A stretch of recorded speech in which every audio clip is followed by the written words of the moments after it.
বাস্তুতে দুটো প্লট নিয়ে খুব আলোচনা হয়। একটা হচ্ছে গোমুখী আর একটা হচ্ছে শেরমুখী। অর্থাৎ গরুর আকার, সামনের দিকটা আপনার সরু এবং পিছন দিকটা চওড়া। আর একটা হচ্ছে যেটা শেরমুখী বা সিংহমুখী বলা হয়, সামনের দিকটা আপনার চওড়া এবং পিছন দিকটা ক্রমশ সরু।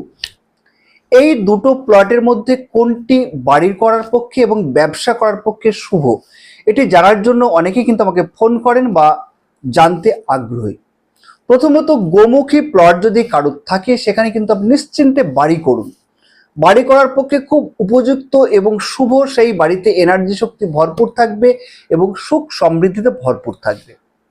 সিংহমুখী বা শেরমুখীতে ব্যবসা করুন, যে কোনো ব্যবসা সেখানে জন্মকুণ্ডলী দেখিয়ে যদি ব্যবসা স্থাপন করতে পারেন তাহলে ব্যবসার পক্ষে খুব উপযুক্ত আপনার জায়গা। অর্থাৎ